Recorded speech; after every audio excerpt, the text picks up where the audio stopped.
I'm at St. Helens Catholic Primary School in Brixton, where children are running in the playground before going back to their school time. But because it is close to the A23 and trunk highways, this is making the area one of the most polluted, threatening children's health. A new investigation from a Sunday paper has found out that almost 1,150 schools in London are located in areas with potentially dangerous levels of nitrogen dioxide gas.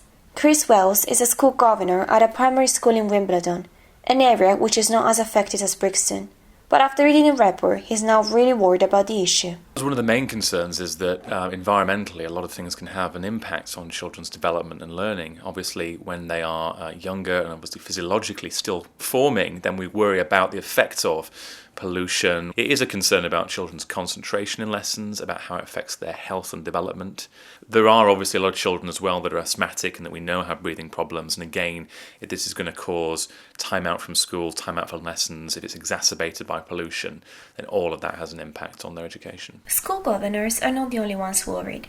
Elena Damido is a single mother suffering from asthma, a disease that might affect her son too.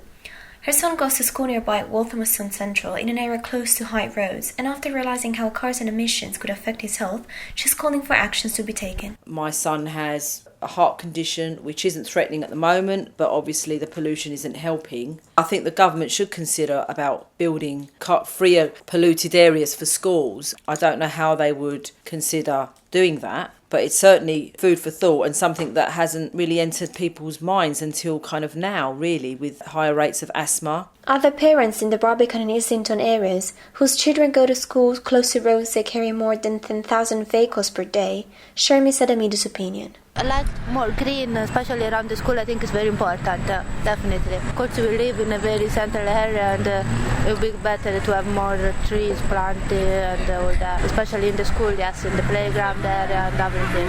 Then yeah, I will obviously be concerned about it.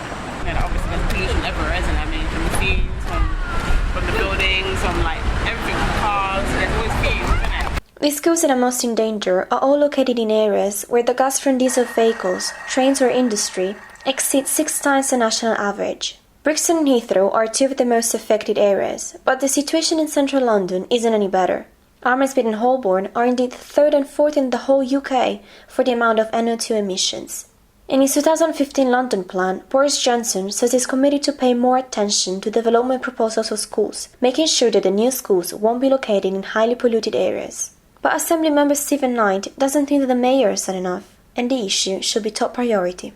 At the moment, when we get a particularly bad air day, when pollution levels rise, these schools don't get any particular type of warning. There are standards, government official guidance, which suggests that people should avoid strenuous outdoor activities when the air pollution is particularly bad. But these schools are not warned to cancel PE sessions or keep children indoors when there's particularly bad pollution, nor is there any investment, to my knowledge, going into putting air filters on the buildings, even new buildings going in.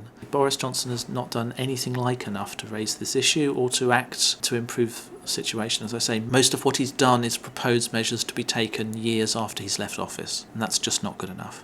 Stephen Knight doesn't believe the London MPs are taking the issue seriously and hopes the new mayor will put it on top of the agenda. But he's not the only one. School Governor Chris Wells is indeed waiting for the next move and hopes that solution will come up soon. What I would like to see is some evidence-based research into this now so that we can take a view as to what the next step should be.